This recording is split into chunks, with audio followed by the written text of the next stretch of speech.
Hi, I'm Faye Davies, a photography student at the Atrium in Cardiff.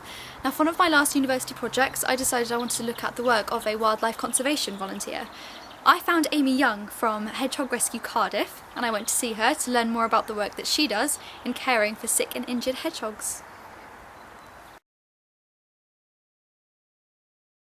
How long have you been doing this with the hedgehogs? I've only actually been doing it since July of 2011, so not even a full year yet, but it feels like an eternity in a good way. And what really got you into it? What made you really want to help the hedgehogs in particular? I had a pet African pygmy hedgehog. I've been interested in wildlife for a long time and I've always loved hedgehogs, but that sort of reminded me again about our wild hedgehogs, I suppose. So I started taking more active interest in it and joined the British Hedgehog Preservation Society.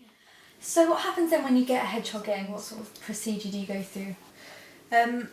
The first thing I really would do is to examine the hedgehog, to try and emball it, check all of its limbs, check the whole, animal, just because you never really know what could be wrong with it until you get it, and often the finder isn't going to know. It could, we could have anything, fractures, etc. So I'll have a good look over the hedgehog. I'll note down anything that I'm noticing, any ringworm, any mange, and we'd really then deal with the most pressing injuries first. So every hedgehog that comes through we treat for dehydration, at least 5%. So they'll be given subcut fluids, which can often help really revive them a little bit. So depending on the severity of them, from there we would take the relevant treatment, but that would always be the first steps.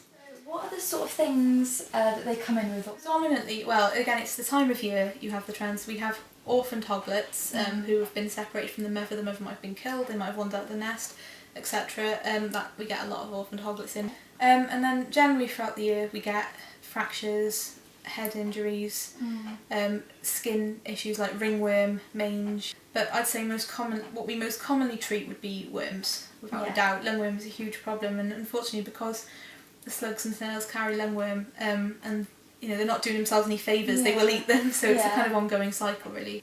So you get, I know there's one upstairs with all the ringworm. He's coming along quite well, and I'm hoping that he'll be able to be released.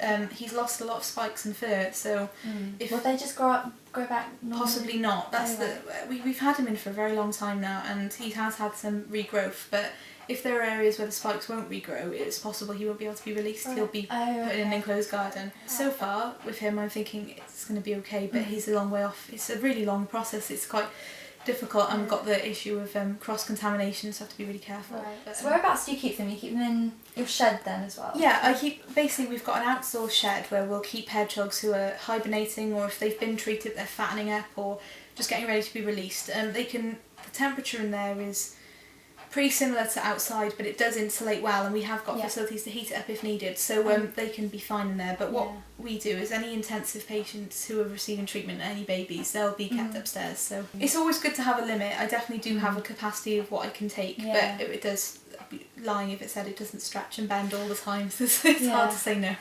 Whereabouts do you release them? What we do is, if a finder brings a hedgehog and there's no reason why they can't have it back, I'll always give them the hedgehog back, because even though they're not territorial, they will know the food sources in that area, so it's an advantage to have them back there. Remember their own patch. So it's always good to put them back. We also have people coming to us who have brilliant gardens, who have hedgehog visiting and stuff, who just offer to help. So we've got a really good network now of places where we release as well. So. Hedgehog numbers are massively in decline. Now, there's thought to be a number of reasons for this, but one main reason is because of our garden fences. Now, they may be a good thing for us, but they do pose a huge problem for hedgehogs, because really it means that we're cutting them off from each other. But there is an answer to this.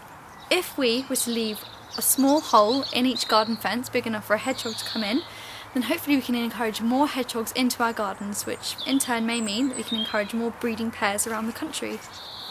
Now, if you're lucky enough to have hedgehogs in your garden already, then there are a couple of things that you could do to help them out a bit. One thing is to keep putting food and water down. You could put cat food down, dried mealworms, live mealworms if you're not too squeamish, or you could get some specialist hedgehog food from supermarkets or somewhere where you could get bird feed from. Another thing you could do is have a hedgehog house and put it somewhere in your garden ready for them to hibernate in over the winter.